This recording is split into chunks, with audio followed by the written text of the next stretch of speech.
You're listening to the Journey to Launch podcast, how to like your job even when you hate it, and finding peace and happiness on the path to financial freedom. T-minus 10 seconds. Welcome to the Journey to Launch podcast with your host, Jamila Souffrant.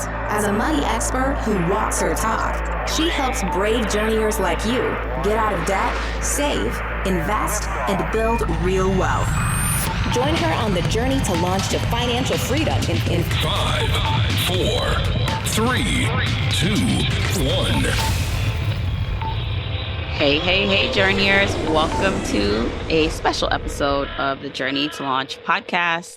It is April 2nd. So if you're listening to this in real time, it is April 2nd, which means it's Financial Literacy Month.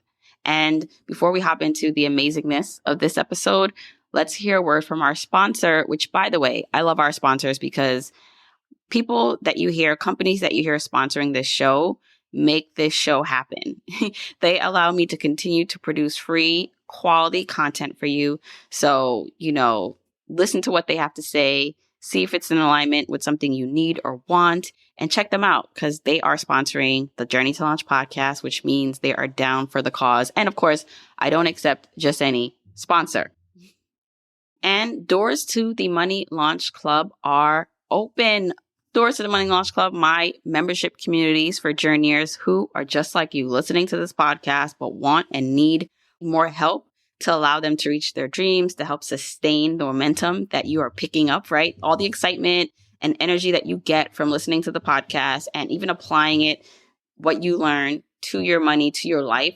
Keeping that going, right? Not just waiting for an episode to drop to get that momentum, but you have a place, an online community to go to every single day at the touch of a button on your phone or logging into your computer to connect with journeyers just like you, to have classes and content that will help pour into the quality of your journey. If you're looking for that community, connection, resources, a little bit more of me, we do monthly group coaching in there, then your place is in the Money Launch Club. Doors are now open, but only for a short amount of time.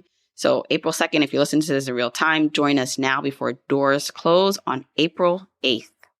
Go to moneylaunchclub.com. That's moneylaunchclub.com to join us right away. In this week's episode, it will be a solo episode because I wanted to talk about something that I know is a point of contention or just, grief maybe, and just weighs heavily maybe on your spirit as you are starting maybe your financial independence journey or in the middle of it. Maybe you're towards the end of it. But that is what happens when you are on this journey, the emotional and mental work it takes to stay committed, because this is not a sprint. This is not something that you can accomplish, in a short amount of time, unless you have a lot of money and you come into money. And even with that, you still have to understand what to do with it. And if your mindset isn't there, it doesn't matter how much money you have, you will still possibly be unhappy or find negative things in your situation. And I've gotten so many questions about this. A couple of people have just DM'd me on Instagram, which I'm on Instagram at Journey to Launch, or just like in the Money Launch Club, the membership community. Something that comes up is just like the dread, the feeling of being on this journey for such a long time, having to wait to reap the benefits, you feeling that you have to wait to reap the benefits of having a free life, of having more opportunities and options and enjoying yourself. And so I wanted to shed some light on how you can do that right now, because the biggest thing about what I want to share with financial independence and your journey to financial independence is that I don't want you to wait for 10, 15, even 5 years, even next year. I don't want you to wait to enjoy your life because you're waiting for a certain amount of money in your investment accounts or a certain salary. Now, I know that at a certain level that matters. I know that. But the purpose of Journey to Launch is to not only help you launch to financial independence, but enjoy the journey. So I'm going to just share some insight to my story a little bit, especially if you're new to this podcast, but then also give you practical tips on how you can experience joy right from where you are. Like, I don't care where you are, whether you're in tons of debt, you're just finding out about this. I'm going to give you some tips in order for you to realize your life today. The Journey to Launch podcast is sponsored by DCU, Digital Federal Credit Union. It's April, which means it's one of my favorite months, Financial Literacy Month. Financial literacy is key to understanding how to save, earn, borrow, invest, and protect your money wisely. It's also essential to developing and maintaining healthy financial habits.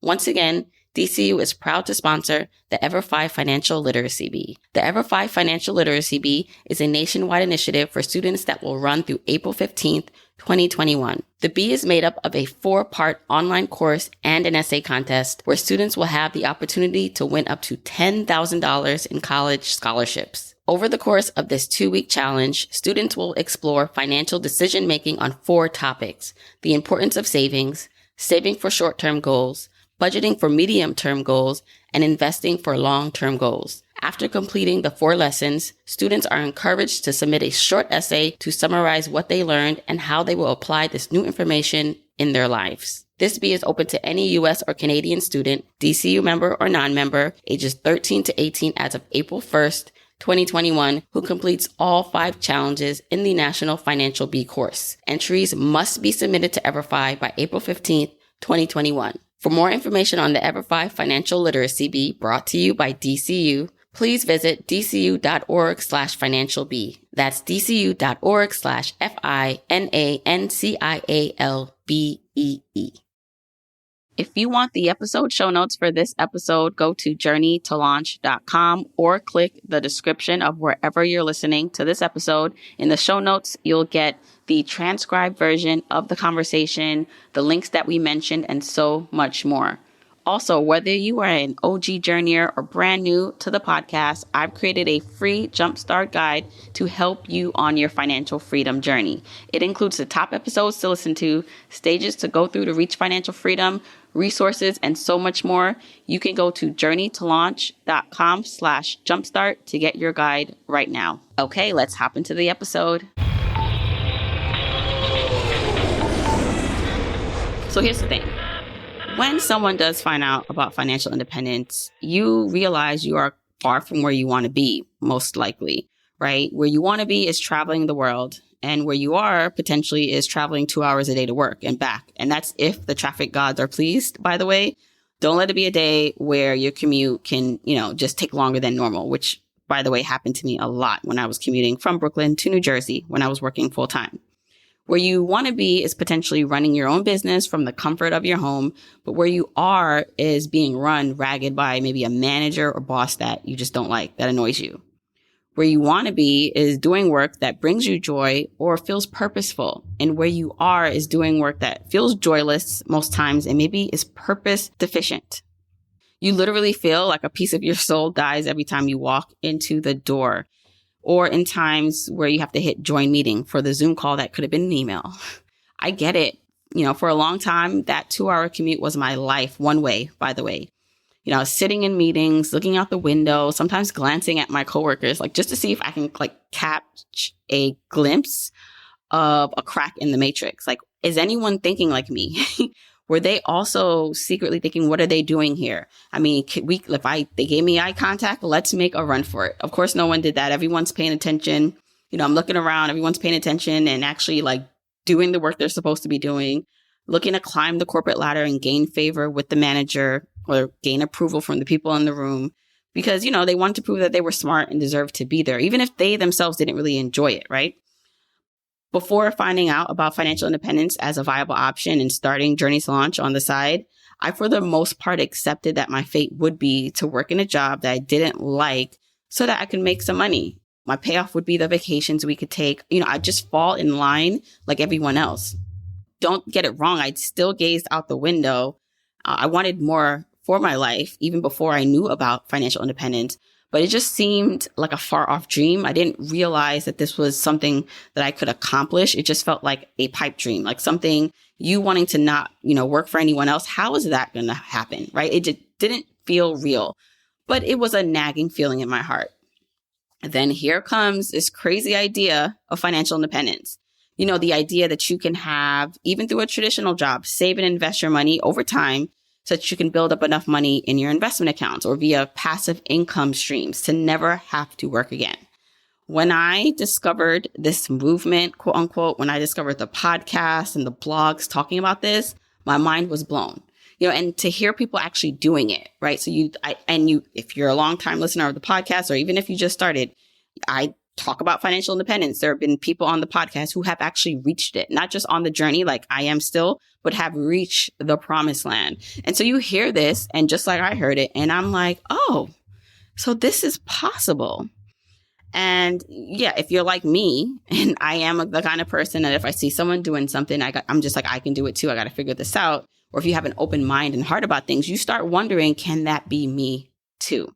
So you start looking into it, maybe. You listen to the podcast, you making some calculations, and you're thinking, how can I do this? What changes do I have to make in the way I spend? How can I plan to earn more money to figure out how to reach financial independence? It's exciting. I was so excited when I found out about this because it was my chance to reclaim back my life. So if you're like me, or maybe this is something you're going to do, right? As you listen to this or get more information, you figure out like a timeline. You figure out how you can get to where you want to be. So when I first found out about financial independence and I got just all the data I needed, the amount that I wanted to have in my account, all these things, did the calculations. We had decided it would take 7 years, my husband and I, from the time we officially started the journey to reach financial independence. So to date myself a little bit, we were about 33 when that happened. And I said by 40 years old, we'd have a certain amount of financial independence. And I'll explain what that is. So for yourself, if you're doing your own calculations, you may say, wow, I have to get out of debt. I have to do all these things. It can take me 15, 20 years based on the kind of life you want to live. And I talk about the levels of financial independence in episode 199. So I talked about the different levels, the base expenses, no frills, you're really living a budget life and a frugal life. Level 2, base expenses plus occasional frills. Level 3, base expenses plus frills and guacamole. Level 4, base expenses plus frills plus guac plus first class flights. And level 5, base expenses plus frills plus guacamole and a private jet. So level 5 is the ultimate. You are living that life, right? And so depending on if you want to hear the details behind each level, listen to episode 199 of the podcast. Based on what you want, right? You're going to have to figure out how much money is tied to the lifestyle you want to live. So you may decide, okay, maybe it will take me 15 years to reach a goal of base expenses and occasional frills with some guac here and there. Guacamole meaning, you go to a restaurant, you can order guacamole instead of looking at the $15 price next to it and saying, I'm not doing that, right? You just order it when you want. And so you say to yourself, okay, so it could take 15 years. And if I make these changes, I'm good to go. And you feel a little empowered because now you have a timeline in front of you. And you may even say to yourself, you know what, maybe I should go down. I could probably reach financial independence or my level of financial independence of a base level. I don't even need guacamole. You may not like your current situation so much that you're just I don't even need guacamole. I will just live on a budget forever. And in that case, it could take me 8 years to reach financial independence or my level of financial independence. You do those calculations or you start doing the math in your head and you realize it's going to take some time. No matter where you are, again, unless you have a lot of money coming to you and, just income coming in, it's going to take you a while to reach these ultimate goals. For myself and my family, so my husband and I, when I found out about financial independence, came home and told him, and he's looking at me what are you talking about? I realized, or we decided that we could reach a level of financial independence by age 40. And in our definition of financial independence, it was more base level for the most part. So here's how we decided. We decided, in 7 years from the time we started, we would want our mortgage paid off, our highest expense. We'd want a certain amount in our investment accounts so that we wouldn't even have to invest in them again. They can grow on autopilot. So that way, by the standard retirement age, we'd be fine. We'd be okay. But in the meantime, I would work to find my passions and try to build up an income stream, but my husband would still work. And so by 40, we'd have the highest expense paid off. We'd have enough money in our investment accounts so that we'd reach Coast FI, which I talked about on episode 170 of the podcast, what Coast FI means. So literally you don't have to invest in your account anymore. And it felt like that was the life we could achieve in 7 years. And plus, my husband is a teacher, so he has a very flexible arrangement and schedule. He's off in the summer, so we thought it'd be perfect. We can still travel with the kids. And yes, if you're new to this show, I have 3 kids. We have 3 kids. We live in New York City. So this was just a plan we created because I said we can get to this point in 7 years if we really hustle, save and invest the majority of our money. We can do this. And then the reality kicked in. So it may be kicking in for you, because while it was exciting to first find out about this new route that we can take to live our lives, that we could be free one day, I said to myself, yeah, 7 years is not that far. And I didn't really come to this place of feeling kind of not hopeless, but feeling like this was just going to take too long until maybe a year in, because it just felt like I have to do this for another 6 years. Working in this job that took a lot of time, was a lot of mental and emotional energy because it was a high-powered job. Also, the commute, let's not talk about the commute. The commute was 2 hours one way. So 1.5 to 2 hours average one-way driving.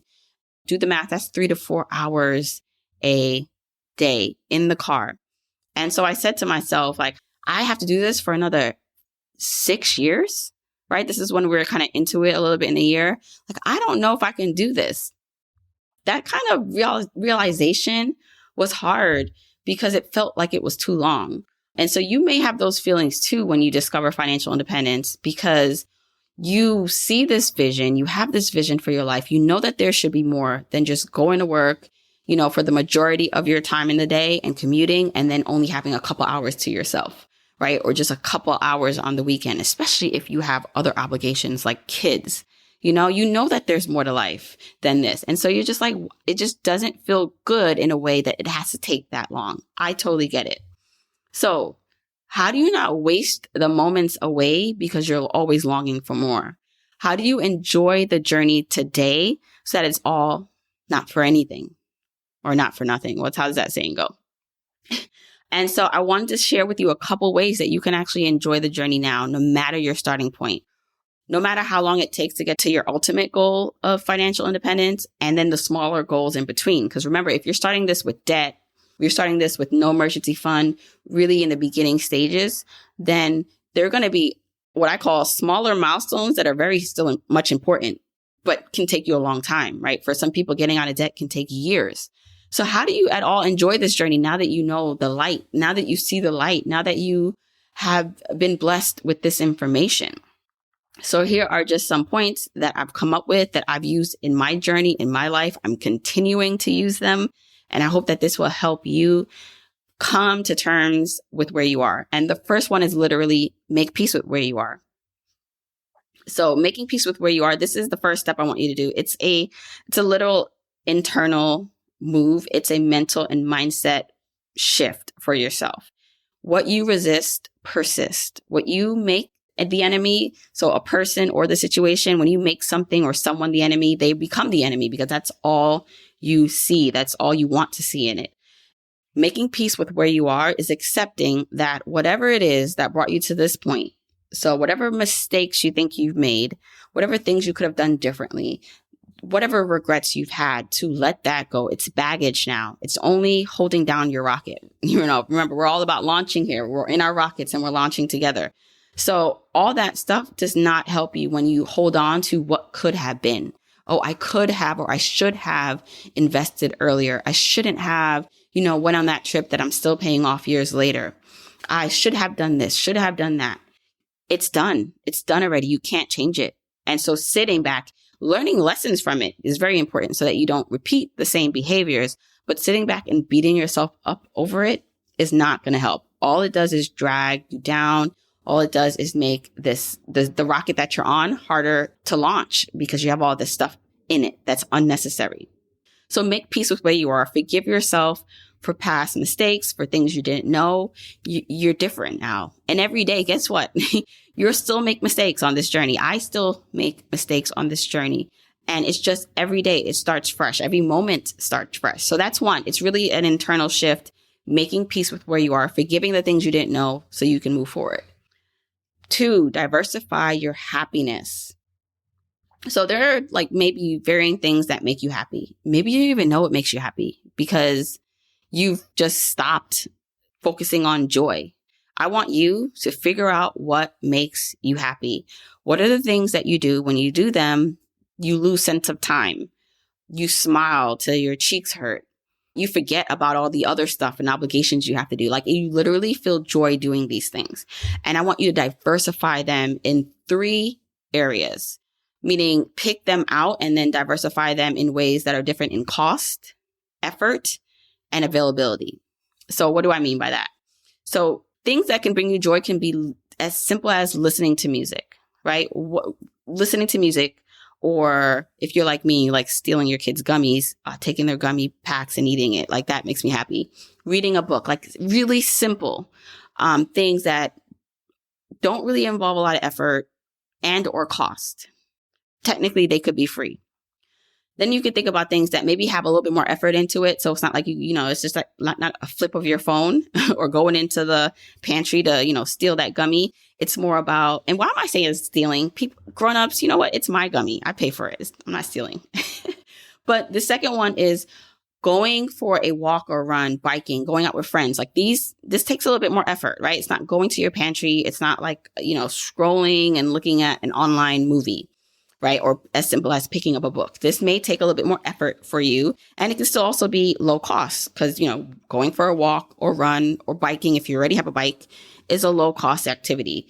Going out with friends technically could be low cost if you guys are doing budget friendly things together. And in the grand scale of things, you have to decide what is low cost and high cost for you.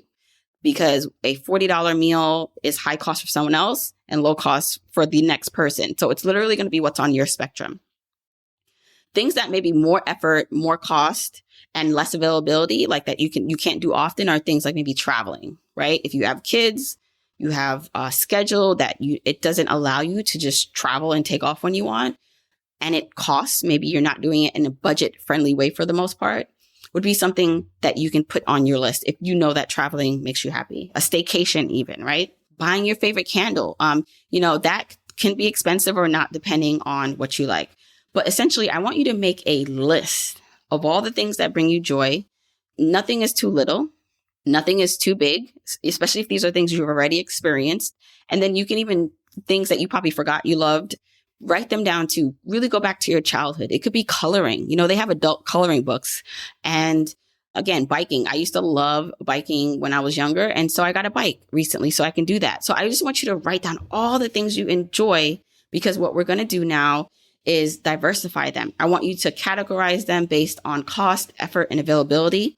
And so if something is low cost, you're going to put them in buckets. So when you're in those moments of feeling despair or unhappiness, depending on where you are, like if you're at work, you can't just get up potentially and, go biking. But if you're going to pick from your low effort and high availability bucket, then it would be something like a treat that you enjoy to eat, or listening to music in your ear, right? Because when we're in those moments of feeling unhappy, we sometimes don't even remember the joy because we're such in that place. So if you already have this list together, all you have to do is remember to go to the list. You remember to go to the list. You even see these words of the things that make you happy, and then you can choose from them. And for example, if you're on the weekends and you're home and you finally get a break from your job, you can go to that list if you're feeling some type of way. Maybe on a Sunday, for a lot of people, it's like feeling like got to go back to work, and they feel these moments. Okay, so what from your list, based on your availability, how much time you have to do it and how available it is to you based on the effort that you want to give in that moment, and cost, what can you do right now? So a list of your happiness, joy that you're writing, but you are categorizing in these ways. 3, practice sustained gratification. So I recently was playing around with a concept called sustained gratification. So for the most part, you've probably heard about delayed gratification, which is pretty important. I think as humans, we have to learn how to delay our gratifications for the most part, or we won't survive. Like everything can't be instant, because then we will put ourselves in danger by going after just what feels good in the moment. And this is highly, highly talked about in personal finance because a lot of things that we talk about are far off goals, right? Like, so, paying off debt, depending on the amount, reaching financial independence, you're looking at it as a long-term goal that you have. So what do you have to give up now? You have to delay gratification now to experience that. I think a better way to look at this is sustained gratification. So how can you, in the moment, find ways to have pleasure immediately and sustainably over time while still obtaining value in a long-lasting reward in the long term, right?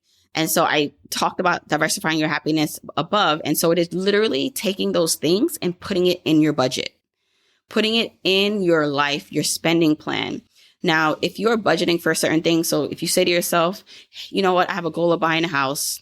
And if I go strict delayed gratification, I cut out everything, maybe I can do this in 2-3 years. If I take a more sustained approach, meaning I'm still budgeting for going out to eat and a trip here and there, it may take me a year longer, 4 years, right?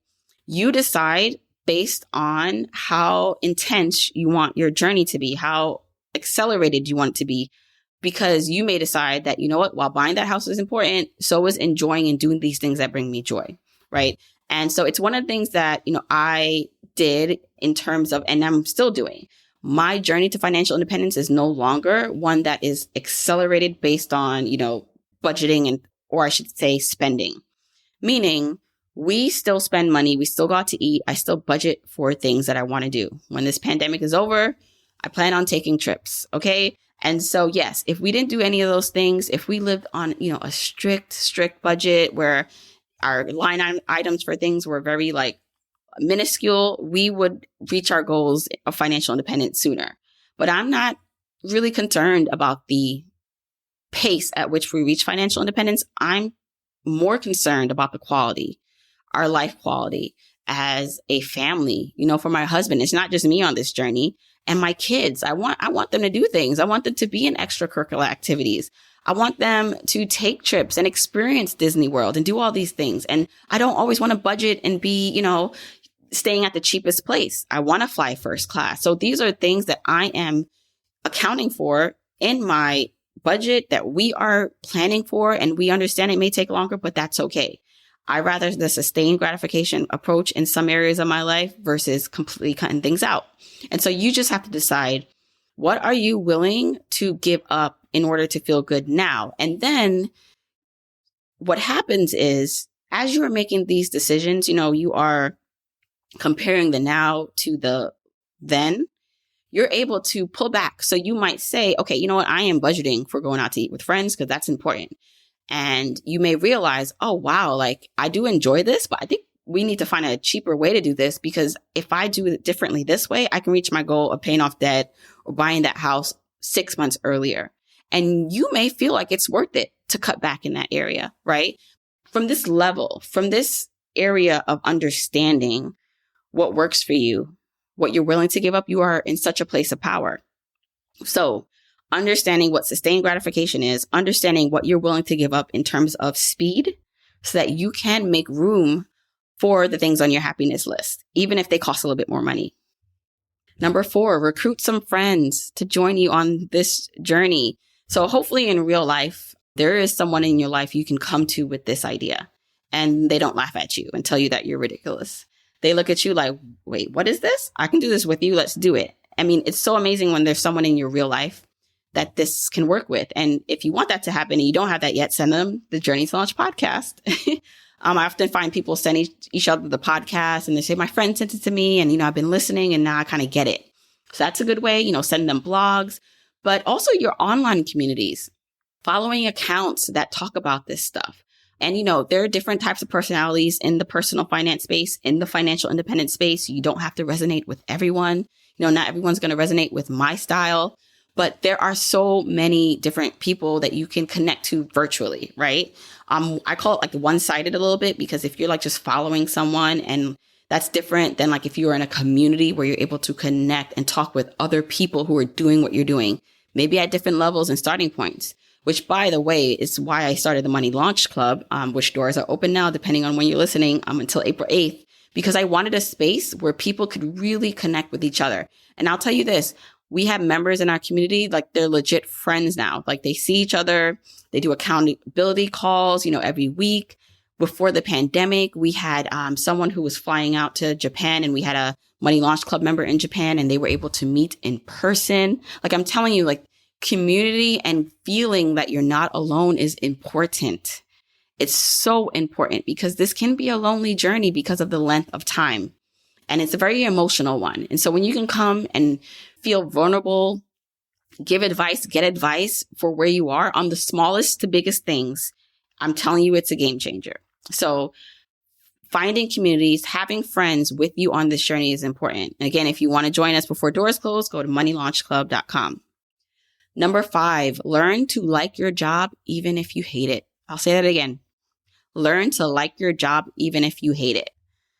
Remember, I talked about number 1 being make peace with where you are. It's your job right now. So your job right now may be something you don't like doing. But if you start to hate it, it will hate you back because all you'll see is the negative stuff. So what do you love about it, or what do you like about it? Let's not push it too far with love, okay? But what do you like about it? And I had to do this, before I ended up quitting my job a couple years ago to do Journeys to Launch full time. I had to really see the good and the amazingness in what my job did for me. And so I want you to think about, how has your job benefited you? In my case, I would not have been able to buy my property at 22 years old without my job. I would not have been able to make the financial purchases and experiences that I've had in my early 20s, throughout my 20s, before I quit my job. There's no way. The learning experience of being in a corporate environment, I can't tell you how that's helped me as an entrepreneur. I just go about and view things differently that my corporate background has allowed me and developed in me, right? These skill sets of being in meetings and communication and follow-up emails, which are soft skills that you don't think are important. But I'm telling you, I know for a fact that Journeys to Launch is where it is because of my corporate background, because I know how to, connect and handle things in more corporate settings with, even sponsors or people or brands that I'm working with. Going back to the point, your job allowing you to do things, or it allowed me to do a lot of things. Your job is your current investor. So look at it that way, especially if you are working on things on the side. Maybe you're starting a business on the side. Your current paycheck can be your investor to the goals and dreams that you have. If you work at a job that gives you a match to a 401k, that's giving you money to help grow your investment portfolio. Even if you're taking some money, putting it to the side to put into your business, I can't tell you, as a full-time entrepreneur, especially the first year where Journey to Launch was not making much or any money at all, how, I thought back to when I was receiving checks like every other week and how good that felt. And so if you're in the position now where you have a job and you are getting consistent checks, that is a blessing. There's so many people who don't have consistent income.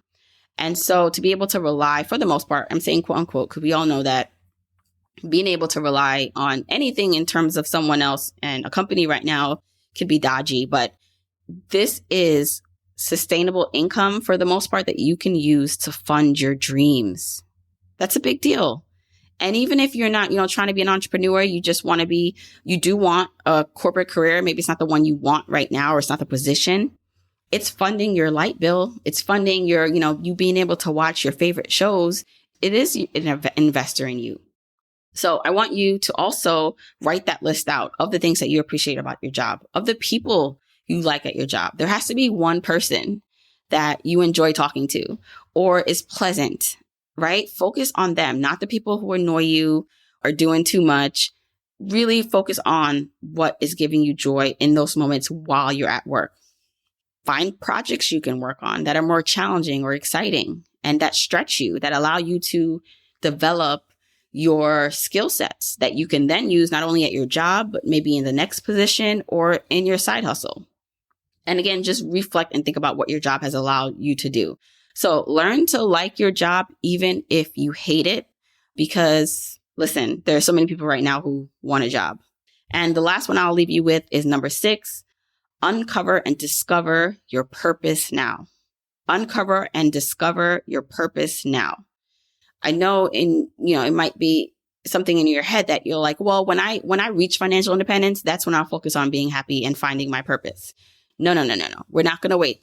We're going to find our purpose today. If you don't know it already, if there's not something you know that you really want to do. And by the way, I do believe we can have multiple purposes. It's not just one. I do believe your purpose can change over time, or your priorities can change, and that's okay. But I need you to find things right now, in addition to just like the joy that you may just do just to do, but like your purpose. What can you do? Or that, so when you talk about you want to quit your job and start your own business, what is that business? Is there a way that you can start that now? And more than likely won't be to the same level as you're working full time that you can do something on the side, but you can start something.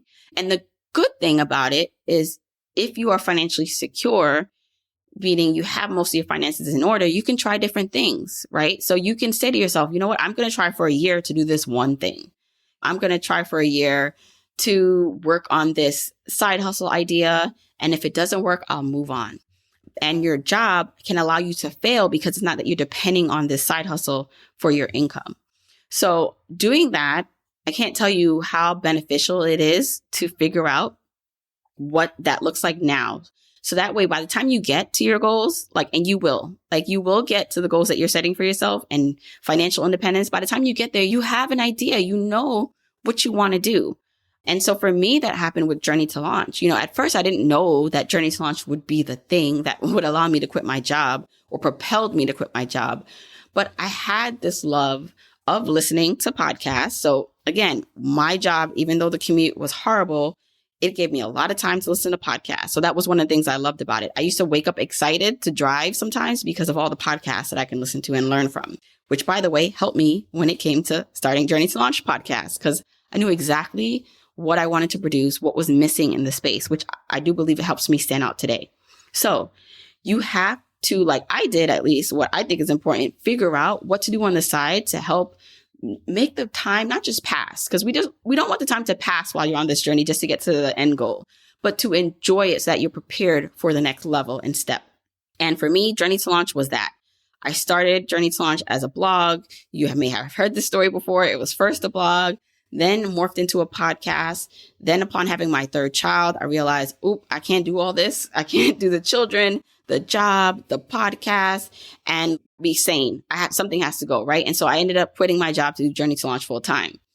But because I leaned into something I was interested in, financial independence, blogging, and then podcasting, it allowed me to find more time freedom today because I quit my job. Now, of course, there's a lot more that went into that. I had to financially prepare to do this. It has not necessarily been easy, but it's allowed me to live a life that I thought I wouldn't be able to live until I had $1 million of cash in the bank.